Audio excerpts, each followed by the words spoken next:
Hi friends, எல்லோரும் எப்படி இருக்கிறீங்க? இன்றைக்கி அனிதா கிச்சன் அண்ட் டைலரிங் சேனலில் என்ன பார்க்க போகிறேன்னா, நாட்டுக்கோழி ரசம் எப்படி செய்கிறதுன்னு பார்க்க போகிறேங்க. வாங்க பார்க்கலாம். ஒரு குக்கர் எடுத்துக்கோங்க. ஒரு 2 ஸ்பூன் நல்லெண்ணெய் ஊற்றிக்கோங்க.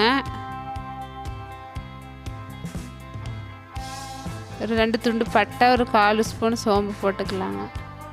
சோம்பு நல்லா வெடிச்சதும்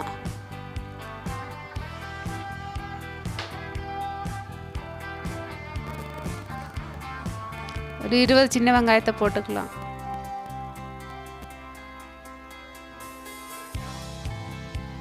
நல்லா வதக்கி விட்டுருங்க. சின்ன வெங்காயத்தை நல்லா வதக்கி விட்டுருங்க.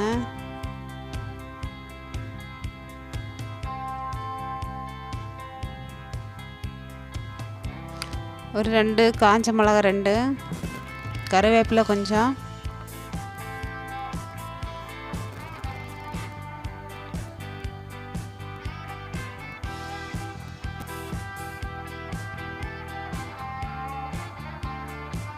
தக்காளி 2 பெரிய தக்காளி 2 போட்டுக்கலாங்க.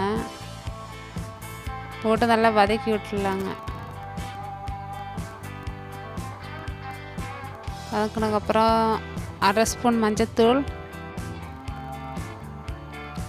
1 ஸ்பூன் மிளகாத்தூள்,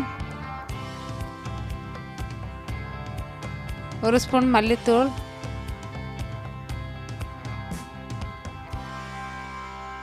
போட்டு நல்லா வதக்கி விட்டுடலாங்க.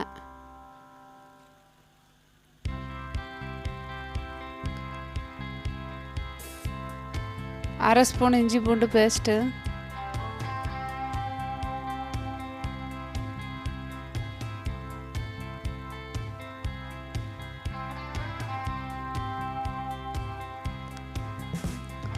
சின்னதாக கட் பண்ணி சுத்தம் பண்ணி வச்சுருக்கிற நாட்டுக்கோழிங்க, ஒரு 1/4 கிலோ நாட்டுக்கோழிங்க.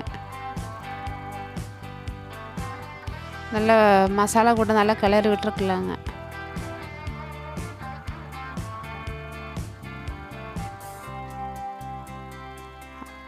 அரை ஸ்பூன் சீரகத்தூள், 1/2 ஸ்பூன் மிளகுத்தூளுங்க, தேவையான அளவு உப்பு,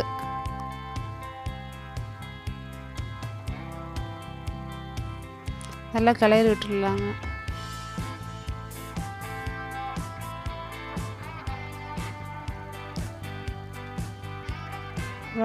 வேகிறதுக்கு தேவையான அளவு தண்ணிங்க.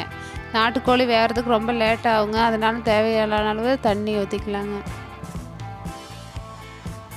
தண்ணி ஊற்றி மூடி வச்சிடலாங்க. ஒரு 10 விசில் விட்டுடலாங்க.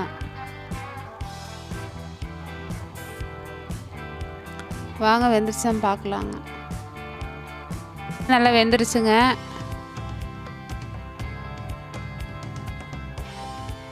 கொஞ்சம் 1/2 ஸ்பூன் பெப்பர் தூள் தூவிக்கலாங்க. சுவையான நாட்டுக்கோழி ரசம் ரெடி ஆயிடுச்சுங்க. இந்த வீடியோ உங்களுக்கு பிடிச்சிருந்தால் லைக் பண்ணுங்கள், ஷேர் பண்ணுங்கள், சப்ஸ்கிரைப் பண்ணுங்கள்.